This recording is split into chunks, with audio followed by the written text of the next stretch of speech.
let's discuss the educational rights of the women in Islam. The first guidance revealed by Allah subhanahu wa ta'ala, by Almighty God, to the whole of humankind in His last and final revelation, the glorious Quran, it was not to offer salah, it was not to give charity, it was not to fast, but it was ikra. It was to read, to proclaim, to repeat. And the first 5 verses revealed of the glorious Quran was from Surah Iqra, chapter number 96, verse number 1 to 5. It says, Iqra bismi rabbikal ladzi khalaq, khalaqal insana min alaq, Iqra wa rabbukal akram, alladhi allama bil kalam, allama al insana ma lam ya'lam. Read, recite, proclaim in the name of thy Lord who created. Who created the men from something which clings, a leech-like substance. Read in the name of thy Lord who is most bountiful. Who taught men the use of the pen. Who taught men that which he did not know. The first guidance given by Allah subhanahu wa ta'ala in the Quran, it was to read. And it was to both male and female. Our beloved Prophet Muhammad said, it's mentioned in Sahih Hadith of Ibn Majah, Hadith number 224, the beloved Prophet said, Ta'laqul ilm faridatun ala kulli Muslim. It is obligatory on every Muslim, man or woman, to acquire knowledge.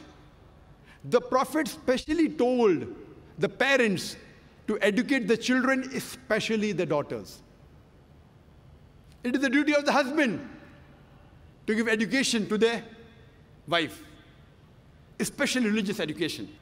And if they don't, she has the right to go to the court, to the judge, and demand for it. If he cannot teach it himself, he'll have to send her and see to it that he educates her. There is a chapter in Sahih Bukhari, when one hadith, the woman, they approach the Prophet, and they tell him that you're always surrounded by men. Why don't you give us a special time? And the Prophet agreed, and he used to specially dedicate time to educate only the women. He also sent Sahabas to specially educate the women. And if you read the history of Islam, 1400 years ago, in the days of ignorance, in Yawm al-Jahiliyyah, at that time, we have examples of many women, several women who were scholars. The best example I can think is Aisha bint Abi Bakr. May Allah be pleased with her, the wife of the Prophet.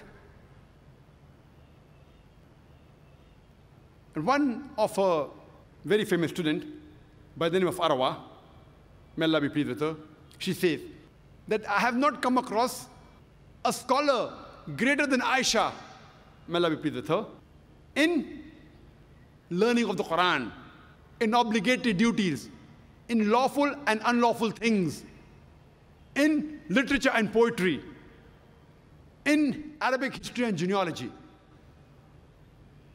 And when we read the seerah of Hazrat Aisha, may Allah be pleased with her, we find out that she lived many years after the death of the Prophet, and she guided many of the Sahabas. And she even guided all the four Khulafa Rashidin.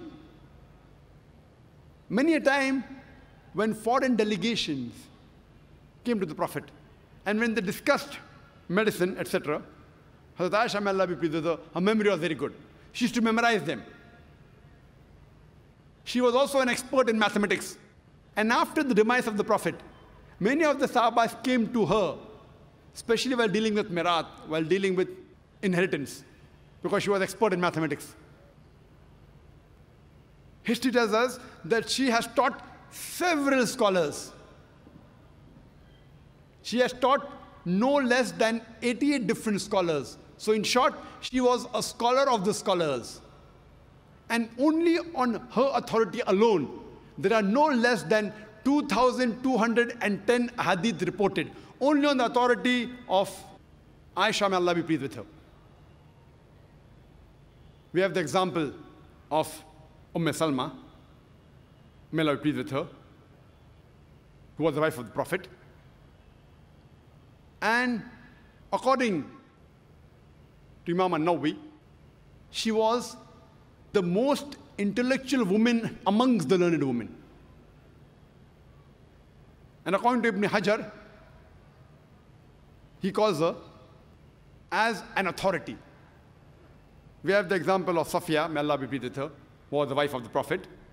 And Imam an-Nawawi calls her as an intellectual woman. We have the example of Fatima bint Qais, who was one of the Sahabiya of Muhammad sallallahu alaihi wasallam. But she was so learned, and the immense knowledge she had, that once there was a discussion on the issue of fiqh, and she had a point of view, and Hazrat Aisha, may Allah be pleased with her, and Hazrat Umar, may Allah be pleased with him, they objected, but they could not prove her wrong. She was so knowledgeable. We have the example of Sulaim, may Allah be pleased with her, who was the mother of Hazrat Anas, may Allah be pleased with him, who was the famous Sahaba. And according to Ibn Hajar, he says that she was a very intelligent woman. And Imam an-Nawawi calls her as authority. We have the example of Darda, who was the wife of Abu Darda. And Imam Bukhari, in his Sahih Bukhari, he calls her as an authority on the science of hadith. We have the example of Sayyidah Nafisa. Sayyidah Nafisa, she was a scholar, and she taught many students. One amongst her students was Imam Shafi. May Allah have mercy on him. We also have the example of Aisha bint Saud